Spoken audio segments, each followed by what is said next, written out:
In the years 1949 to 1975, Iran began to rebel against their leader Mohammad Reza Pahlavi. Revolutions began and many people started going against the Shah. Not only did the Shah enact martial law, but he began to torture the people that did not follow it.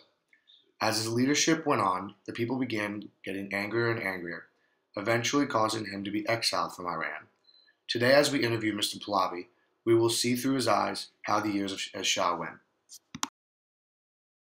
Good morning, everyone. Today we are with Mohammad Reza Pahlavi, the Shah of Iran from 1949 to 1975. Good morning, Mr. Pahlavi. Good morning, Patrick. I hope all is well. Today we are going to be interviewing Mr. Pahlavi about his reign in Iran, as well as his life experiences and actions he took while in government. First, when and where were you born? Well, Patrick, I was born in Tehran, October 26, 1919. And when did you become the Shah of Iran? Well, in 1949, I took the title from my father, who was forced to abdicate the throne. Your father seemed to play a large role in your life. Is that correct? Why, Patrick, yes, he did play an important role in my life. He was very strict and wanted only the best for me. When I was 11, he sent me to a Swiss boarding school called Le Rosy in Switzerland. He was very strict and wanted me to have the proper education to be able to lead this country to the glory it deserved. Since my father wanted only the best for me, I was the first prince ever to be schooled outside of Iran in the ways of leading a country. And what other education did you receive throughout your life? Well, immediately after high school, I went to military school in Tehran. But then right after that, I married my first wife, Fawia, who was the princess of Egypt at the time. Tell me a little bit about your family, Mr. Pahlavi. Well, as you know, there was my father, who was the Shah, my mother, my 3 siblings, and then my twin sister. But I didn't get to see much of any of them because I was in boarding school in Switzerland. Now, when did you get the Shah position? Well, I took the position in 1949 from my father, who was forced to abdicate the throne due to European powers. I was still a young man then, but I was still ready to lead a country. Now, talking about your position as Shah, did you always want to become the Shah? Well, me wanting to be Shah had nothing to do with it. I was destined to be the Shah. I was the heir to my father's throne, and he bred me to be the such. So, Mr. Pahlavi, what was your favorite part of the job? Well, my favorite part of being Shah was that I was in such a position of power to help my country succeed. And although there were some struggling times during my presidency, I knew that the Shah had always had the power to redeem our country and make it a better place. Well, that does sound like a great part. It's nice knowing that you tried your hardest. But do you really believe you did the best for Iran? I'm not sure I really understand the question. Well, let's go back and try to remember. Many riots and protests were going on. There were obviously many people that were not happy with what was going on. But besides of all that, do you still believe you thought you did what was best for Iran? Well, I know in my heart I did the best I could for my country. And although the people weren't always happy with the rules I set in place, I set them in place for our country, to make it a better place to live in, to make it... Well, I know I did what was best for this country and what was best for this people in the long run.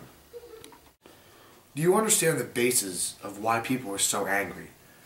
What were you doing to make them mad? Well, Patrick, I know many of the people didn't care for the Western influences, but those influences were going to elevate our country in the long run. It's just that the country never had such a radical leader and such a high power. They just weren't used to all these radical changes at one time. I was just trying to be realistic for Iran to develop into the country I know it could be. So, how do you think America sees you?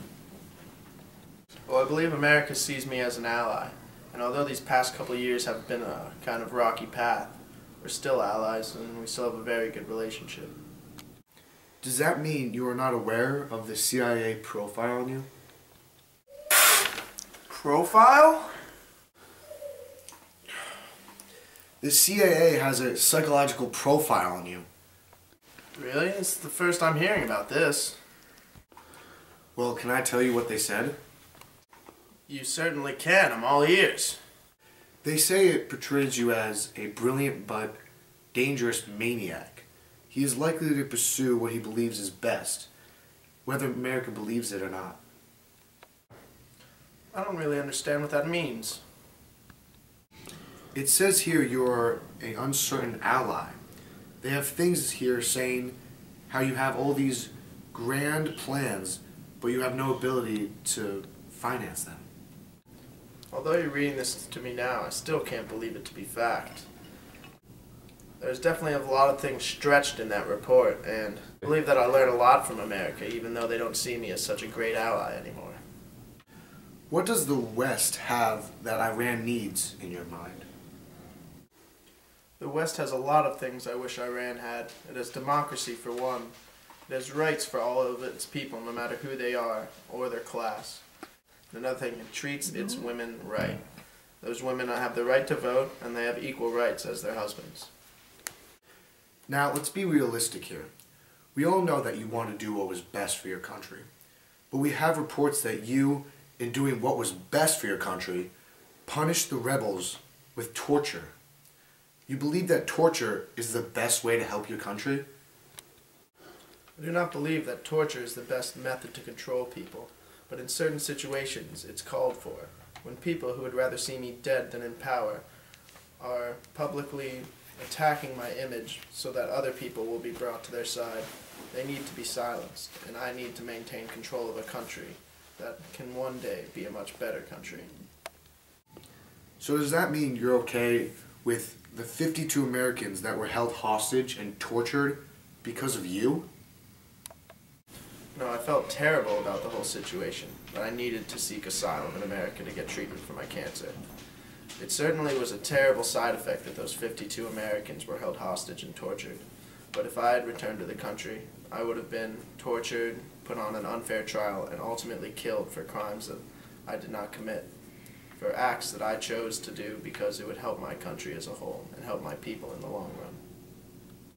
Why do you believe that you shouldn't be put on trial in Iran? I never said that I shouldn't. They should just be put on trial first. Right. These people and their government are rejecting the resolutions of the United Nations. They have no respect for international law. They are taking random people and torturing them just so they can get what they want. That is not, and the United States policy is they do not cooperate with terrorists. These people are terrorists. So you believe that it isn't fair for you to be tried before all the people, but all the people that were against you should be tried? Yes, that is correct, because they have committed crimes where I have not. But it is fair that innocent Americans are being held prisoner on your behalf because you won't face your people? I told you before that I didn't think it was fair. My people wanted me exiled, so I came to America for medical treatment. I sought treatment because I needed to get I needed to get away from a place that wanted me gone. But now they're calling me back. I can't just flip-flop like that at every whim they have. Although you are avoiding trial with your people, you do realize you will one day have to stand trial before Allah. Or do you plan on avoiding that too? I can't believe you would ask that. Bringing my religion into this is completely irrelevant. I thought this was supposed to be a friendly interview. Apparently not. This interview is over.